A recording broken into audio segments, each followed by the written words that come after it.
Hey guys, thanks for tuning in today. Today I decided to do something a little different. I haven't done it before, but there's a chapter that I wanted to read to you guys from Mercy. I chose this chapter because I feel it kind of really sums up like the essence of the story, a lot of the themes. It also takes you to kind of the center of the story, the very dark twist. So yeah, this is something that I wanted to, give people if they're not sure if they can take Mercy. I wanted them to dip their toe into this scene. It's it's chapter 27, takes place page 196, and it's about a character called Darren Thames. He doesn't appear in the book until this point, and he's not one of the three central leads, Miles, Eric or Eli, but he is very pivotal, and his story really means a lot to me. So yeah, I wanted to tell you guys about Darren and see what you think of him. So this is my first reading on the channel, so we'll see how it goes. Okay. Settle in, get yourself a nice drink. And chapter 27, let's go. Chapter 27, Darren. The father's cancer had waited for him, down in somewhere deeper than the bowels of his bowels. It had waited patiently behind all the charisma, all the success, all the other perfect muscles, until it revealed itself as a 52nd birthday surprise. Too good for boring symptoms like fatigue, weight loss, or vivid flamenco footprints on the toilet paper, he had simply gone for his yearly screening. Of course, a man of his importance got the results back the same day. And just like that, he had cancer. Not chewing at his brain, not munching down his back, not swallowing his balls, but lurking. Shadowy, secret, soft, 2 inches above his rectum. He knew straight away what caused it, even though his doctor said he was the pinnacle of health and very unlucky. He knew something the doctor didn't. He could hear the voices. See? That look in our eyes was real. You won't get away with this. It was his hunts, his quarterly trophy hunts from Zimbabwe to Alaska. Him and his Yale buddies found zebras in January, brown bears in May, hyenas in July, and buffaloes in October. Or more specifically, it was what he and his chef Joe did with them. Joe was a magician. All 8 of Darren's kids responded with the same awe to the silkiest of wolf stews, and an invite to Darren's summer Triple B, beer and buffalo barbecue, was coveted for the sheer thrill of biting into the chili jam and giraffe burger. Have you ever seen a hyena rotating on a spit? Nothing says bacchanalia quite like that. He was a man, and nothing could be more natural and primal than devouring those beneath him on the food chain every day. Never a meal without meat. He'd allowed those glorious creatures to live on in him, to never fully digest, their ghosts clinging onto his intestines, to form their own jungle and eventually get their revenge in the most humiliating way of all. When the doctor first announced it, he saw it as an opportunity.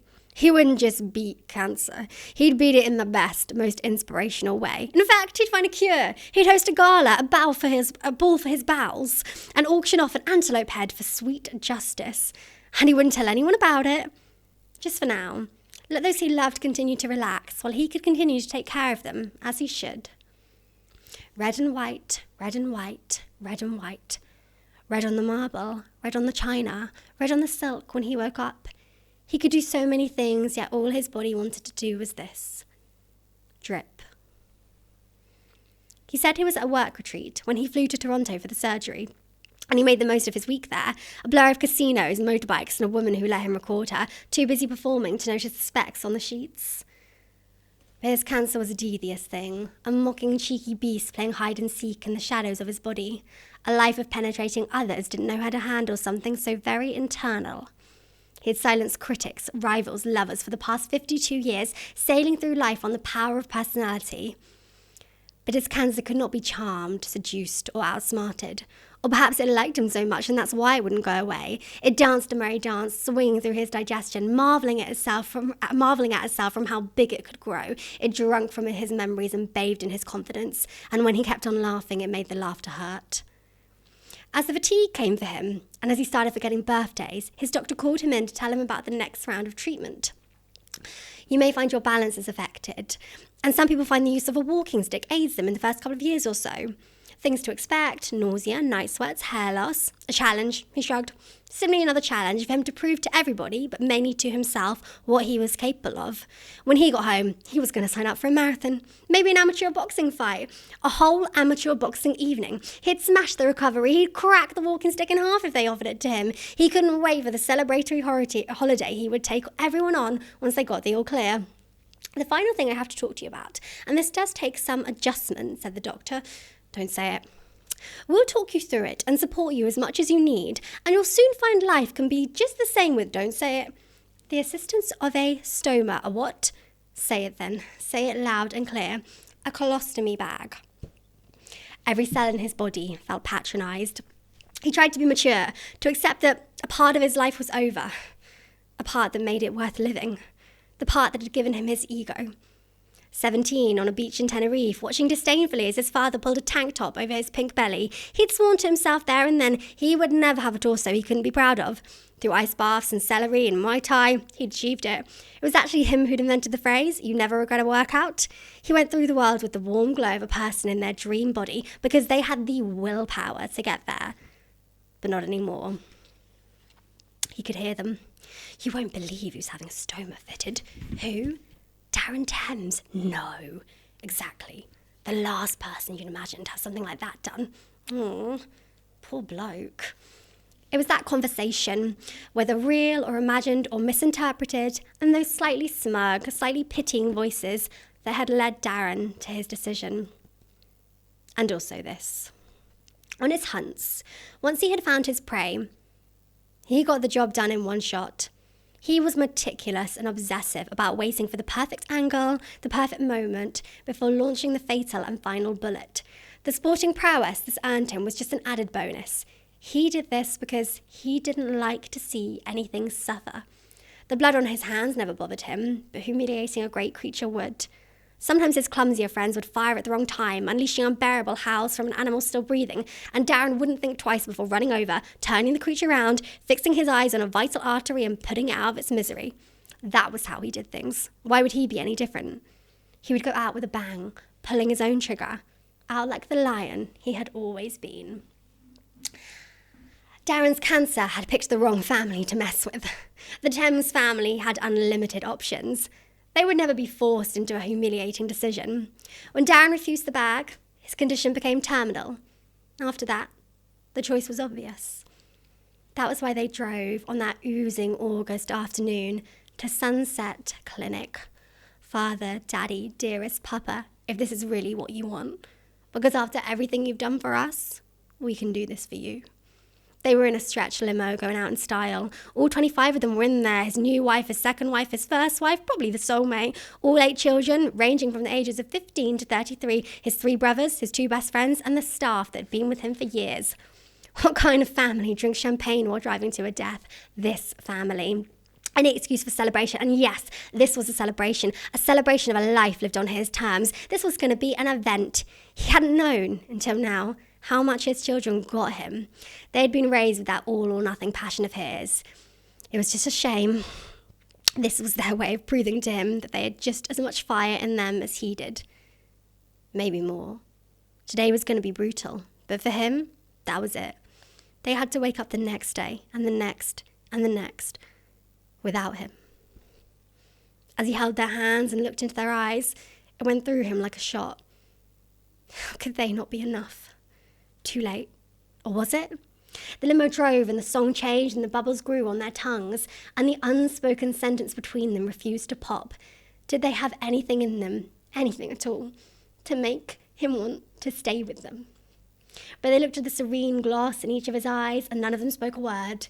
Even Thomas, his eldest, just sat silently, wishing he'd stepped up sooner, taken the pressure off his dad at work so he'd never gotten ill. They glided past golden fields they would be driving past again in 3 hours' time. All but one of them. He poured another round of champagne, his youngest daughter, Mila, watching him.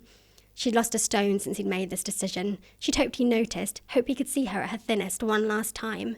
She'd wanted to lose more, but she'd cracked over a Kit Kat in the fridge. The chocolate was still on her lips when she realised. If she couldn't resist an urge as simple as a Kit Kat, who was she to tell him not to give in to the urge he wanted most of all? Even if that urge was death. "How about a game?" he said, passing round glasses. "Oh yeah, never have I ever," his new wife said. "Okay, never have I ever." "What haven't I done?" he grinned. "I really did get to do it all." "There must be something," his second wife said, "and we should do it now." He looked out the window again. It would seem stupid to waste these precious seconds not looking at his family. "There's nothing. I'm ready."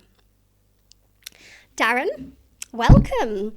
Oh, this is a big crowd you have with you today. Come, all of you, let's get you in. Let's make the memories a family like you deserve."